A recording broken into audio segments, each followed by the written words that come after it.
1절에서 8절 말씀.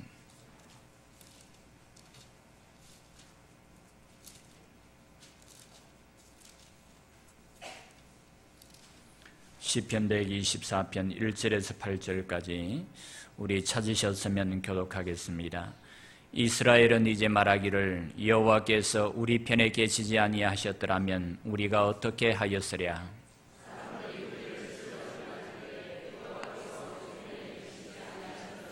그때에 그들의 노여움이 우리에게 맹렬하여 우리를 산채로 삼켰을 것이며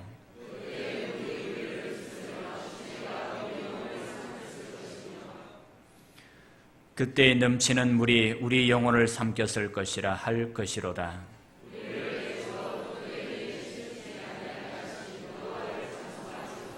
우리의 영혼이 사냥꾼의 올무에서 벗어난 새같이 되었나니 올무가 끊어짐으로 우리가 벗어났도다.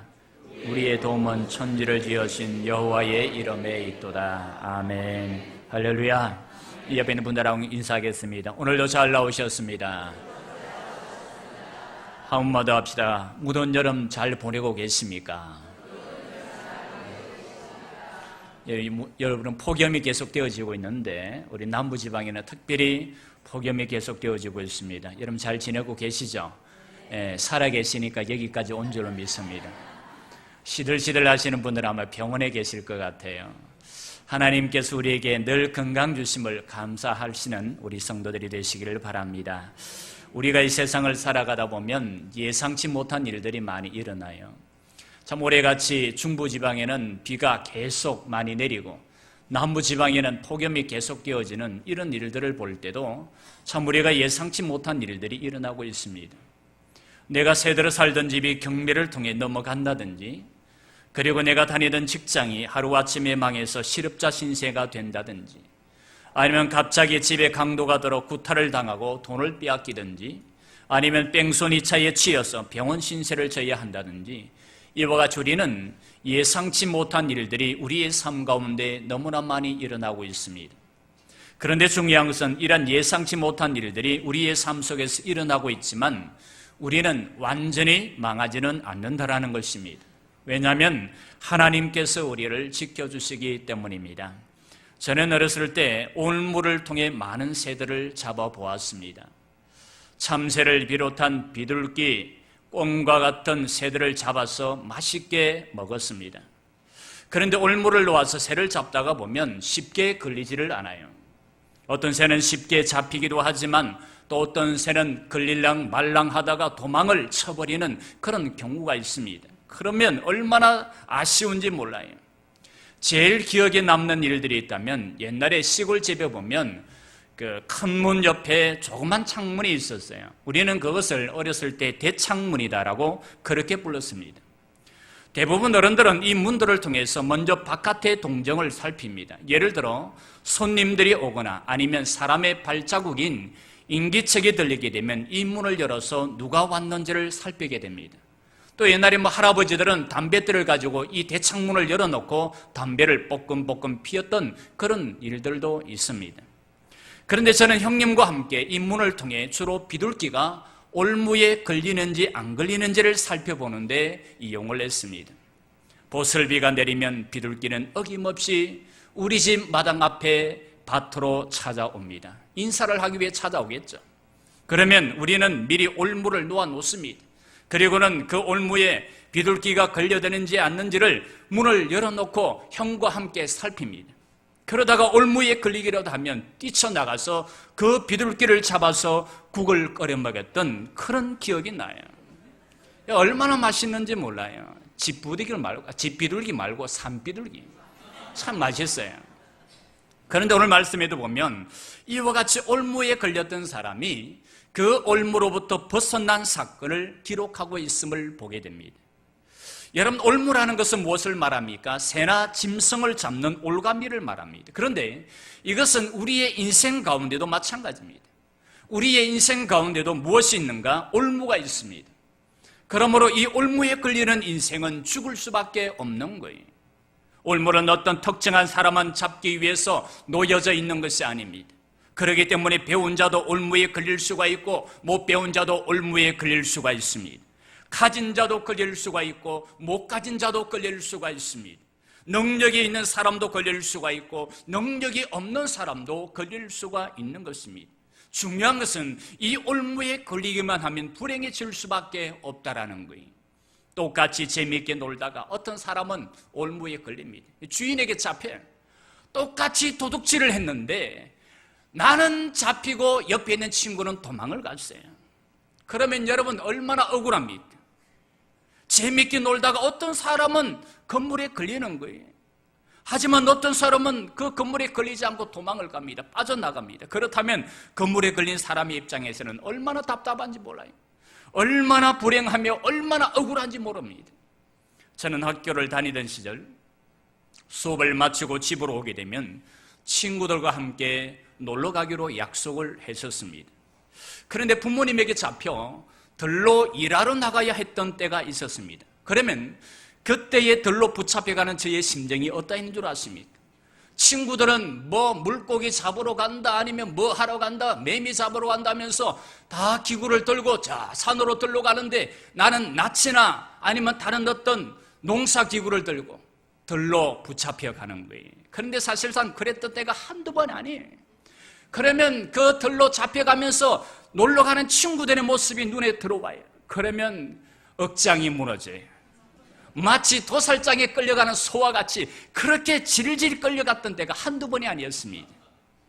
우리가 인생의 올무에 걸리게 되면 바로 이와 같이 되는 거예요. 올무에 걸리기만 하면 불행해지는 것입니다. 저는 오늘 우리 성도들이 이 올무에 걸려들지 않기를 바랍니다. 올무에 걸리는 인생이 아니라 그 올무를 벗어나 참된 자유를 누리며 살아가는 성도들이 되시기를 주의 이름으로 축원합니다. 오늘 본문의 시편의 표제에 보면 다윗의 시 곧 성전에 올라가는 노래다라고 그렇게 말씀하고 있습니다. 그렇다면 우리는 이 시편이 누구의 시편인가를 잘 알 수가 있습니다. 다윗이 지은 시편이라는 거예요. 다윗은 여러분들도 잘 아시겠지만은 많은 올무에 걸렸던 사람이었습니다. 그런데 그때마다 그는 그 올무에서 살아나올 수가 있었어요. 왜요? 하나님이 그의 편에 서 계셨기 때문입니다. 그래서 오늘 본문에 보면 뭐라고 말씀하고 있는가 하면 1절로부터 보면 여호와께서 우리 편에 계시지 아니하셨더라면 우리가 어떻게 하였으랴. 사람들이 우리를 치러 일어날 때에 여호와께서 우리 편에 계시지 아니하셨더라면 이라고 말합니다. 이 말씀은 가정법이에요. 내가 어려운 일을 당했는데 만일 하나님이 내 편에 되어 주시지 않았다면 어떻게 되겠는가 하는 것입니다. 여러분 한번 생각해 보세요. 만약에 하나님께서 우리가 어려운 일을 당했음에도 불구하고 내 편이 되어 주시지 않는다면 어떻게 되겠습니까? 그것으로 끝나는 거예요. 오늘 말씀을 빌리자면 하나님이 내 편에 되어 주시지 않았더라면 노여움이 우리를 산채로 삼켰을 것이요 넘치는 물이 우리 영혼을 삼켰을 것이며 사냥꾼의 올무가 우리를 삼켰을 것입니다. 하지만 하나님이 내 편이 되어 주심으로 우리가 그러한 모든 올무로부터 살아날 수가 있었다라는 것입니다. 다윗은 사울에게 쫓길 때에 많은 올무에 걸려들었습니다. 그래서 죽음의 고비를 몇 번이나 넘기게 됩니다. 하지만 그때마다 하나님께서는 다윗을 구원해 주셨습니다. 그리고 그의 아들 압살롬의 반란으로 인해서 또 한 번 올무에 걸려들었을 때에도 그때도 하나님의 도움으로 살아나게 됩니다. 이뿐만 아니라 다윗에게는 아도니아의 반란 등 크고 작은 환란들이 너무나 많이 있었습니다. 하지만 그때마다 하나님은 다윗의 편이 되어 주셨습니다. 그래서 죽음의 고비 때마다 위기의 고비 때마다 그를 건져주시고 구원해 주셨던 것입니다. 또한 하나님의 백성들인 이스라엘 백성들은 어떠했습니까? 그들이 모세의 인도하에 출애굽을 해서 가나안 땅으로 가고 있었을 때 앞에서는 큰 홍해가 가로막혀 있었고 뒤에서는 애굽의 병사들이 완전 무장을 해서 그들을 죽이기 위해 쫓아오고 있었습니다. 꼼짝없이 올무에 걸려들고 말았던 것입니다. 하지만 그때도 하나님께서는 그 올무에 걸려있던 이스라엘 백성들을 구원해 주신 줄로 믿습니다. 여러분 보세요. 이 하나님이 오늘 저와 여러분의 하나님이심을 믿으시기 바랍니다. 그래서 오늘 시편의 시인은 이렇게 말합니다. 우리의 도움은 천지를 지으신 여호와의 이름에 있도다라고. 중요한 것은 우리가 올무에 걸리지 않는 거예요. 물론 올무에 걸리더라도 하나님이 내 편이 되어주시면 우리는 살아날 수가 있어요. 그러나 그보다 더 중요한 것은 우리가 올무에 걸리지 않는 것입니다. 올무에 걸리지 않고 살아가는 것이 더 행복한 삶인 거예요. 그렇다면 오늘 우리가 걸리지 말아야 올무란 무엇인가? 첫째는 죄악의 올무입니다. 여러분, 이 세상에서 제일로 무서운 올무가 무엇인 줄 아십니까? 그것은 바로 죄악의 올무입니다. 바닷속에 있는 그물에 걸린 물고기에게는 죽음만 있듯이 우리도 죄악의 올무에 걸리게 되면 죽을 수밖에 없는 것입니다. 이스라엘 백성들이 가나안 땅을 향하여 갈 때에 고라가 당을 지어 하나님이 세운 지도자 모세를 대적했던 적이 있었습니다. 그러자 하나님께서는 그 죄를 범한 자들을 땅에 입을 벌려 모두 다 산채로 삼켜버렸다고 했습니다. 이와 같이 우리도 죄악의 그물에 걸리게 되면 입을 벌린 땅 속에 삼켜지는 것과 같이 불행해진다라는 것입니다. 여러분, 이 죄악의 올무가 얼마나 무서운 것인 줄 아십니까? 우리가 죄악의 올무에 걸리게 되면 첫째로 자신을 죽입니다. 제일 먼저 내 자신을 무너뜨립니다. 그 다음으로는 상대방을 죽이게 됩니다. 그리고는 결국에 나와 함께 하고 있는 모든 공동체를 다 무너뜨려버리는 거예요. 다 죽여버리는 거예요. 왜요? 죄는 번식력을 가지고 있기 때문입니다. 죄의 특징 가운데 하나가 무엇인가 하면 생물학적 특징입니다. 죄는 절대로 가만히 있지를 않습니다. 그것은 자라고 퍼져나가는 거예요. 마치 누룩과 같이 한번 물들이게 되면 계속적으로 퍼져나가는 것입니다. 내 안에서 퍼져나갈 뿐만 아니라 내 자신이 살아가고 있는 그 과정 환경 가운데 우리의 공동체 안에 계속해서 퍼져나가는 것입니다. 만약에 우리 가정에 죄가 들어왔다면 그 죄로 인해 결국에는 가정이 파괴되어질 수가 있습니다. 교회 안에 죄가 일어나게 되면 그 한 사람의 죄가 퍼져서 공동체를 파괴시킬 수가 있는 것입니다. 예를 들자면 어떤 사람이 교회에 대한 불평, 불만을 가지고 있다고 칩시다. 그러면 그것은 그 사람 개인에게만 머물지를 않습니다. 그 사람은 여러 사람을 찾아다니며 불평, 불만을 늘어놓고 거기에 동조하는 사람들을 끌어모읍니다. 여러분, 죄의 속성 가운데 하나가 무엇인가 하면 둥지를 틀고 자기 세력을 확장하려는 속성이에요. 그렇기 때문에 죄는 끊임없이 새끼를 낳는 것입니다. 새끼를 치는 거예요. 물론 처음에는 작은 욕심 하나로 죄를 짓지만 그 죄가 자라면 우리에게 죽음을 가져오게 되는 것입니다. 오늘 이 시편을 지었던 다윗을 보세요. 그 역시도 우리아의 아내 밧세바를 향한 작은 욕심을 가지고 있었습니다. 내가 저렇게 아리따운 여자를 한 번만 취해봤으면, 한 번만 품어봤으면 하는 그런 욕심이 있었습니다. 그런 밧세바를 품고 싶은 욕심이 있었지만 그 죄는 결국 우리아를 죽게 만들었습니다. 여러분 보세요. 죄는 이와 같이 자꾸만 퍼져나가는 거예요. 그래서 자신만 죽이는 것이 아니라 결국에는 다른 사람들까지 죽이고 더 나아가서는 공동체도 어렵게 만드는 것이 죄인 것입니다. 그러므로 우리는 이 죄의 올무를 벗어나야 하는 것입니다. 여러분, 사람이 죄악의 올무에 걸리게 되면 아무리 그 사람이 천사라 할지라도 악마로 변화되어지는 거예요.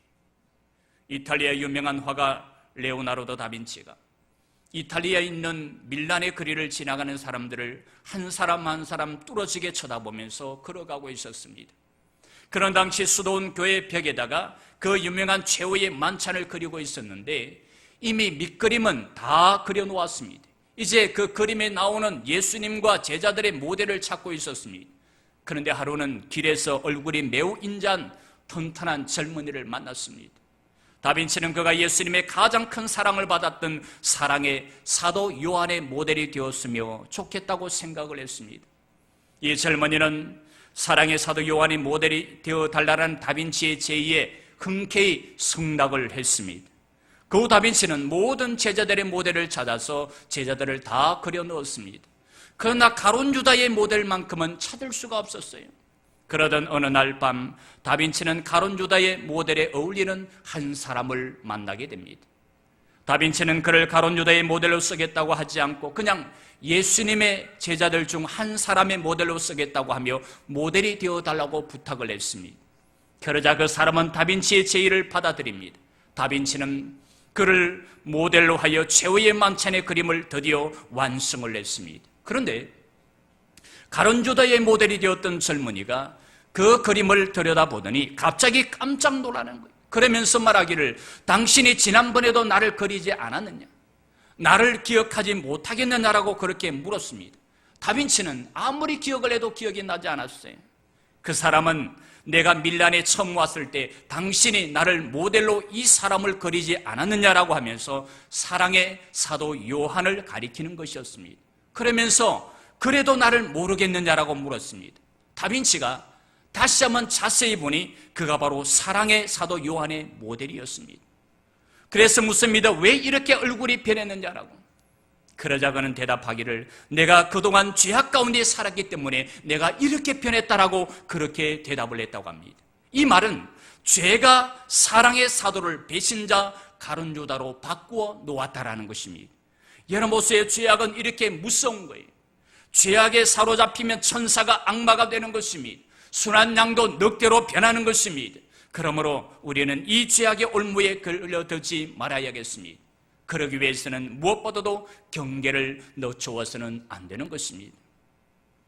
우리 성도들이 여기에 인자한 모습으로 앉아있지만은, 여러분들이 하나님 앞에 순한 양으로 살아가고 있지만은 죄악의 올무에 걸리는 순간 여러분이 악마가 되고 여러분이 사단이 되고 여러분이 늑대로 변화되어 수 있다는 것을 여러분 잊지 마시기를 바랍니다. 그러기 위해서는 우리는 늘 깨어서 경계를 해야 되는 거예요. 여러분, 새를 잡는 방법이 어떤 줄 아십니까? 우리가 새를 잡기 위해서는 먼저 올무를 놓습니다. 그리고는 그 올무 주변에 새가 좋아하는 먹이를 뿌려 놓습니다. 그러면 새는 처음에는 주변에 경계를 하면서 먹이를 먹지만 한참 먹다가 보면 어느새 경계심이 풀어져 먹이를 찾아 올무 안으로 들어오게 됩니다. 그러면 그때 꼼짝없이 올무에 걸려들게 되어 있는 거예요. 그런데 이것은 우리도 마찬가지입니다. 하늘을 날 수 있는 기도와 말씀의 두 날개를 가진 성도가 죄의 함정에 빠지는 것은 태만해졌기 때문입니다. 성도의 생각이 태만해지면 경계심도 허물해지게 됩니다. 그러다 보면 결국에는 영혼을 노리고 공격을 해오는 죄도 판단할 수 없게 되면서 미혹하는 세상에 한눈을 팔게 됩니다. 그러면 넘어지는 거예요. 죄의 밥이 되고 마는 것입니다. 그러므로 성도는 생각이 태만해지지 않도록 항상 자신을 일깨워야 하는 것입니다. 말씀과 기도로 충만해야 한다는 것입니다. 그러므로 오늘 우리 성도들은 말씀과 기도로 죄의 올무를 벗어나게 되기를 주의 이름으로 축원합니다. 두 번째로 사단의 올무를 벗어나야 합니다. 여러분, 사단은 사람들을 파괴하는 자입니다. 본래부터 사단은 무엇이었는가? 살인자였다고 했습니다. 그래서 요한복음 8장 44절에 보면 너희는 너희 아비 마귀에게서 났으니 너희 아비의 욕심대로 너희도 행하고자 하느니라. 그는 처음부터 살인한 자요 진리가 그 속에 없느니라 라고 했습니다. 여기 보면 사단은 처음부터 살인자였다고 말합니다. 그렇기 때문에 우리가 사단의 올무에 걸리게 되면 죽음으로 갈 수밖에 없는 것입니다. 한 번은 미국의 여행객들이 성지순례를 떠났다고 합니다. 안내원은 비행기를 타고 팔레스타인으로 가는 중에 서양 사람들의 풍습과 이제 그들이 가게 될 팔레스타인 사람들의 풍습들 중에 차이가 나는 것들을 이야기해 주었습니다. 그 중에 하나는 서양의 목자들은 양을 먼저 앞서 보내고 목자는 양떼를 뒤를 어슬렁거리며 따라가는데 동양의 목자들은 반드시 양떼들을 앞서가면서 그 양떼들을 인도한다라는 거예요. 그러면 양떼들은 목자의 음성을 알기 때문에 그 목자를 따라간다라는 것이었습니다. 그리고 이제 드디어 여행객들이 팔레스타인에 도착을 했습니다. 그리고는 일정에 따라 목장지대를 구경을 하게 됩니다. 그런데 놀랍게도 한 사람이 양떼를 뒤에서 몰고 가는 것이었습니다. 그러자 당황한 안내원은 놀라서 그 사람에게 가서 묻기를 나는 지금까지 동양에서는 목자들이 양떼들을 앞에서 인도하는 것으로 알았고 또 목자들이 그렇게 하는 것을 보아왔다. 그래서 여행객들에게도 그렇게 설명을 했는데 당신은 어떻게 된 일이냐라고 그렇게 물었습니다. 그러자 그 사람이 말하기를 당신 말이 맞습니다. 동양에서는 목자가 양을 앞에서 인도합니다. 그러면 왜 당신은 뒤에서 양을 몰고 있느냐라고 안내원이 다시 물었습니다. 그러자 그 사람은 대답하기를 나는 목자가 아니라 저들을 잡아서 도살하는 도살자입니다라고 그렇게 말했다고 합니다. 여러분 보세요. 목자는 우리를 앞에서 인도를 하여 푸른 초장으로 이끌지만 사단은 우리를 뒤에서 죽음의 계곡으로 몰아가는 것입니다. 사단은 우리를 파멸로 인도합니다. 깊은 바닷속에 버려진 그물에 고기가 걸리면 죽을 수밖에 없듯이 사단의 그물은 우리를 죽음으로 몰고 가는 것입니다. 그렇다면 사단이 우리를 올무에 걸리도록 하기 위해 제일 잘 사용하는 방법이 무엇인가? 유혹이에요. 우리가 낚시를 하다가 보면 물고기를 잡기 위해 무엇을 던집니까? 미끼를 던집니다. 그러면 물고기들이 그 미끼를 보며 달려듭니다. 그럴 때 우리는 물고기를 잡는 거예요. 마찬가지로 사단도 우리를 올무에 걸려들게 하기 위해서 미끼를 가지고 유혹을 해오는 것입니다. 돈의 미끼를 던집니다. 우리에게 명예의 미끼를 던집니다. 쾌락의 미끼를 던집니다. 그래서 이러한 미끼들을 통해 우리를 유혹하여 넘어뜨리려고 한다는 것입니다. 우리가 성경을 보면 예수님의 제자였던 가룟 유다에게 이 사단이 들어갔다고 했습니다. 그러자 사단의 올무에 걸린 유다는 예수님을 돈으로 팔아버렸습니다. 돈의 미끼에 이 가룟 유다가 걸려들게 된 거예요. 그랬을 때 예수님께서는 이 유다를 향해 하신 말씀이 무엇이었습니까? 차라리 그가 나지 않았으면 더 좋을 뻔하였다라고 했습니다. 이 말씀은 사단의 올무에 걸려 종노릇을 할 바에야 차라리 나지 않는 것이 더 낫다라는 것입니다. 여러분, 우리가 사단의 올무에 걸리게 되면 하나님보다 돈이 더 좋아집니다. 하나님보다 명예가 더 좋아지고 하나님보다 쾌락이 더 좋아지는 것입니다. 그러므로 사람이 이 사단의 올무에 걸리게 되면 자신도 무너질 뿐만 아니라 가정도 무너지는 거예요. 사단은 한번 우리를 물면 절대로 놓아주지를 않습니다.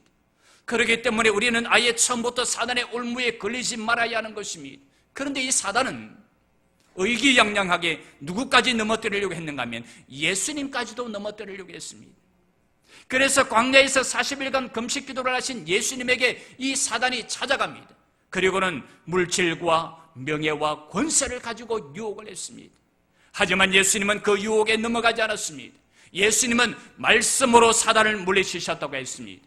그러므로 오늘 우리 성도들도 말씀으로 사단의 유혹을 물리치시기를 바랍니다. 그렇다면 여러분, 우리가 이 사단의 올무에 걸리지 않기 위해서는 어떻게 해야겠습니까? 예수님의 권세를 힘입어야 합니다. 왜냐하면 이 사단을 물리칠 수 있는 권세와 능력은 예수 그리스도에게만 있기 때문입니다. 창세기 3장 15절에 보면 장차 예수님이 사단을 물리치실 것을 말씀해 주고 있습니다. 거기에 보면 여자의 후손이 내 머리를 상하게 할 것이라고 했습니다. 그 여자의 후손이 누구인가? 예수님이신 거예요. 그러므로 예수님은 마귀 사단의 머리를 상하게 하십니다. 예수님은 십자가에 달려 돌아가심으로 완전히 사단을 굴복시키셨습니다. 그러므로 예수님의 이름 앞에서는 사단도 두려워 떨게 되는 것입니다. 그런데 이 권세를 예수님께서는 누구에게 주셨다고 했습니까? 믿는 자들에게 주셨다고 했습니다. 그러므로 예수님을 믿는 자들에게는 이 권세가 있는 것입니다. 성도 여러분, 이 권세가 여러분에게 있음을 믿으시기 바랍니다. 그러므로 예수님이 주신 이 권세와 능력으로 사단의 올무에서 벗어나는 은혜가 있기를 간절히 바랍니다. 여러분이 세상을 살아가면서 예수 그리스도의 이름을 외치시기를 바랍니다. 환자들을 볼 때나 아니면 귀신 들린 자들을 볼 때에 예수의 이름으로 여러분을 물리치세요. 하나님이 여러분에게 그런 권세와 능력을 주셨다고 했습니다. 또 하나는 나쁜 습관들의 올무에서 우리가 벗어나야 합니다.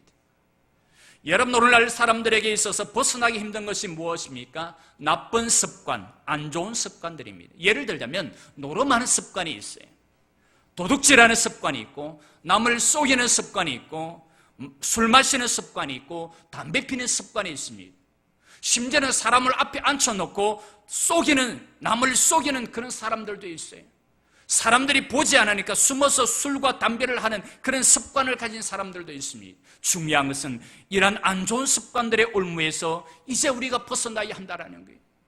그런데 아직까지 이러한 나쁜 습관들을 벗어나지 못한 성도들이 있습니다.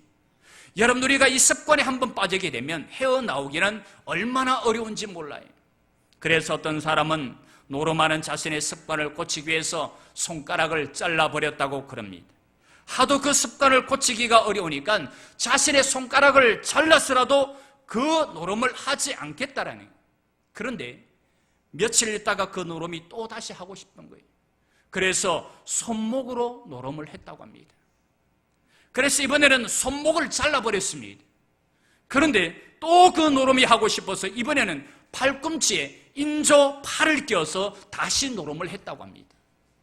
여러분 보세요. 우리가 이 나쁜 습관들을 고치기란 얼마나 어려운지 몰라요. 한번 우리가 이 올무에 걸려들게 되면 빠져나오기가 어렵다라는 것입니다. 습관은 무엇과 같은가? 가시덤불과 같은 거예요. 그렇기 때문에 처음에 가시덤불이 나올 때는 약하고 연약하기 때문에 쉽게 그것을 우리가 제거를 할 수가 있습니다. 하지만 그것이 뿌리를 깊이 내리고 자리를 잡으면 제거하기란 얼마나 어려운지 몰라요. 가시덤불은 곡식을 삼켜버립니다.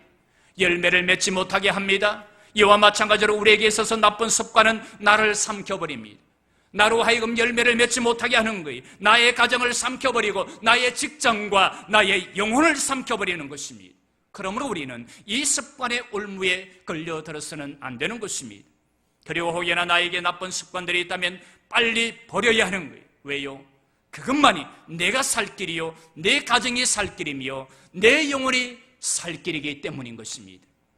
아브라함이 아들을 낳지 못했을 때 그의 부인이었던 사라가 자신의 몸종인 하갈을 아브라함에게 주어서 아들을 낳게 만듭니다. 그 아들이 누구인가 하면 이스마엘이었습니다. 그로부터 14년 후에 하나님의 약속대로 사라를 통해 이삭이라는 아들을 낳게 됩니다. 그랬을 때 하갈의 아들 이스마엘이 이삭을 조롱하며 괴롭혔다고 했습니다. 그래서 이로 인해 사라의 마음이 너무나 괴로웠어요. 그러자 사라는 도저히 참다가 못해 아브라함에게 하갈과 이스마엘을 쫓아내려고 합니다. 그 말을 들은 아브라함은 걱정이 되었어요. 왜냐하면 이스마엘도 자신의 자식이기 때문이었습니다. 그런데 하나님은 뭐라고 말씀하셨습니까? 가정의 행복을 위해 쫓아내라고 했습니다. 너에게 있어서 아무리 귀한 것이라도 가정의 행복을 위해서라면 그것까지도 버려야 한다는 거예요. 그렇다면 여러분, 오늘 여러분이 좋아하는 습관들이 있습니까? 나쁜 습관이 아니라 여러분이 생각하기에 좋은 습관을 가지신 분들이 있습니까? 오늘 여러분들에게 어떤 습관들이 있는지 저는 잘 알 수가 없습니다. 그러나 분명한 것은 그것이 가정의 행복을 방해하는 일이라면 그것까지도 버려야 한다는 것입니다. 나쁜 습관뿐만 아니라 내가 생각하기에 아무리 좋은 습관이라 할지라도 그것이 내 가정의 행복, 내 영혼의 건강을 해치는 일이라면 버려야 한다는 거예요. 그러므로 오늘 우리 성도들은 버리시기를 바랍니다. 나쁜 습관들을 버리세요. 그리고 좋은 습관이라 할지라도 내 가정의 행복, 내 영혼의 건강에 도움이 되지 않는다면 그것까지도 버릴 수 있기를 바랍니다. 중요한 것은 우리가 처음부터 이러한 올무에 걸려들지 않는 거예요. 벗어나는 것입니다. 여러분, 하나님은 우리가 이러한 올무로부터 벗어나기를 원하십니다. 죄의 올무, 사단의 올무, 나쁜 습관의 올무로부터 벗어나 영원토록 여호와 하나님을 찬송하며 살아가기를 원하시는 것입니다. 우리가 아예 처음부터 이러한 올무에 걸려들지 않기를 원하시지만 혹여나 이 올무에 걸려들었다 할지라도 우리가 벗어날 수 있는 길이 있습니다. 그것은 바로 여호와 하나님이 내 편이시라는 것을 믿고 믿음으로 나아가는 것입니다. 여러분, 오늘 말씀을 보세요. 오늘 말씀에 보면 우리의 적들은 마치 우리를 삼키기 위해 달려온다고 했습니다. 저들은 결코 가만히 있지를 않습니다. 죄가, 사단이, 나쁜 습관들이 우리를 삼키기 위해 오늘도 우리에게 공격을 해오고 있습니다. 저들은 시시하게 공격을 해오지 않습니다. 자신들이 가지고 있는 모든 역량들을 다 동원해서 마치 엄청난 물이 덮치듯이 그렇게 공격을 가해온다는 것입니다. 여러분, 한번 생각해 보세요. 이러한 공격을 가해오는데 어느 누가 살아남을 수가 있겠습니까? 아무도 살아남을 수가 없습니다. 그러나 오늘 이 시편을 보게 되면 우리가 살아남을 수 있는 방법이 있다라고 말합니다. 그 방법이 무엇인가? 하나님께서 내 편이 되어주시는 것입니다. 하나님이 내 편만 되어주시면 아무리 악한 자들이 우리를 통째로 삼키려고 해도 삼킬 수가 없습니다. 그리고 아무리 그들이 물처럼 엄몰에 온다 할지라도 우리를 물에 빠뜨리지 못한다는 것입니다. 여러분, 하나님은 내 편이심을 믿으시기 바랍니다. 그러면 오늘 우리가 하나님을 내 편으로 삼기 위해서는 어떻게 해야 하는가? 기도하는 거예요. 여러분, 오늘 우리의 싸움은 영적인 싸움이라고 했습니다. 그렇기 때문에 우리가 이 영적 싸움에 이기기 위해서는 하나님을 내 편으로 만들어야 합니다. 그러기 위해서는 어떻게 해야 합니까? 기도 외에는 다른 방법이 없는 거예요. 우리가 인간적인 방법으로는 절대로 적들을 이길 수가 없습니다. 우리가 그들을 이길 수 있는 방법은 기도밖에 없는 거예요. 예수님께서 사단을 이기기 위해 어떻게 하셨습니까? 40일 동안 금식하며 기도하셨습니다. 그리고는 말씀과 기도로 그 사단을 이기셨다고 했습니다. 예수님의 제자들이 왜 시험에 빠졌습니까? 기도하지 않았기 때문에. 베드로전서 4장 7절에 보면 만물의 마지막이 가까웠으니 그러므로 너희는 정신을 차리고 근신하여 기도하라라고 했습니다.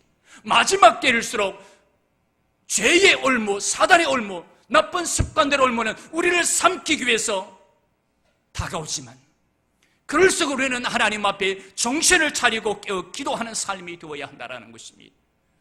여러분, 우리의 적인 사단은 기도하는 성도들을 절대로 건드리지 못합니다. 그들은 우리를 절대로 망하게 하지 못합니다. 우리를 상하게 할지언정 우리를 망하게 하지는 못한다라는 거예요. 왜요? 하나님께서 우리의 방패가 되어주시고 산성이 되어주셔서 우리를 안전하게 지켜주시기 때문인 것입니다. 사자굴에 던져졌던 다니엘, 7배나 뜨거운 불무불에 던져졌던 사드락과 메삭과 아벳느고, 하나님이 그들을 건져주셨다고 했습니다. 아무리 배고픈 사자랄지라도 다니엘을 물지 못하게 하나님이 그 사자들의 입을 봉하셨다고 했습니다. 여러분 보세요. 이것이 바로 우리 하나님이신 것입니다. 그래서 결국 다니엘로 하여금, 그의 세 친구들로 하여금 여호와 하나님을 찬송케 만드셨다는 거예요. 오늘 보면 7절과 8절에 보면 우리의 영혼이 사냥꾼의 올무에서 벗어난 새같이 되었나니 올무가 끊어짐으로 우리가 벗어났도다. 우리의 도움은 천지를 지으신 여호와의 이름에 있도다 라고 했습니다. 여러분, 새가 사냥꾼의 올무에 걸리게 되면 어떻게 됩니까? 꼼짝없이 죽게 돼요. 물론 오늘 우리도 인생을 살아가다 보면 이런 인생의 올무에 걸릴 수가 있습니다. 그러나 중요한 것은 우리가 끝까지 믿음을 지키고 기도를 하면 하나님께서 그 올무를 끊어주신다라는 거예요. 그리고 우리를 구원해 주신다라는 것입니다. 오늘 시편의 신이었던 다윗이 사울 왕에게 쫓길 때 얼마나 많은 올무에 걸렸습니까? 그러나 그때마다 하나님께서는 그 사울의 올무를 끊어주셨다고 했습니다. 그리고는 다윗을 건져주시고 구원해 주셨습니다. 그러므로 오늘 우리 성도들도 하나님 앞에 기도할 수 있기를 바랍니다. 그래서 이 영적인 전쟁터에서 올무에 걸리지 않고 끝까지 싸워 승리하는 성도들이 되시기를 주의 이름으로 축원합니다. 말을 정리합니다. 성도 여러분, 오늘 우리의 인생 앞길에는 수많은 올무들이 있습니다. 그 가운데 우리가 벗어나야 할 올무가 무엇인가 하면 죄의 올무입니다. 사단의 올무요, 나쁜 습관의 올무입니다. 그런데 우리가 삶을 살아가다 보면 누구나 다 이 올무에 걸리게 되어 있습니다. 그렇다면 그때 그 올무로부터 우리를 구원해 주시는 분이 누구인가? 하나님이신 거예요. 그러므로 하나님이 내 편이 되어 주신다면 나는 어떤 올무에 걸리더라도 살아날 수가 있는 것입니다. 그러기 위해 우리가 해야 할 것이 무엇인가? 기도하는 거예요. 여호와 하나님이 내 편이심을 믿고 기도할 때에 우리는 그 올무로부터 해방될 수가 있는 것입니다. 그러면 오늘 우리 성도들은 기왕이면 올무에 걸려들지 마시기를 바랍니다. 그 올무로부터 벗어나시기를 바랍니다. 하지만 혹여나 지금 내가 걸려들었다 할지라도 오늘 시편의 시인처럼 여호와 하나님이 내 편이심을 믿고 기도함으로 모든 올무에서 건짐을 받는 은혜가 있기를 주의 이름으로 간절히 축원합니다. 하나님, 우리의 인생 앞길에는 너무나 많은 올무가 있다고 했습니다. 죄악의 올무가 있고 사단의 올무가 있으며 나쁜 습관의 올무가 있다고 했습니다. 그러나 우리는 이런 올무로부터 벗어나는 인생이 되게 하여 주옵소서. 혹여나 내가 그런 올무에서 벗어나지 못해 걸려들었다 할지라도 여호와 하나님이 내 편이심을 믿고 기도함으로 그 올무로부터 건짐을 받는 우리의 인생이 되게 하여 주옵소서. 예수님 이름으로 기도 올리옵나이다.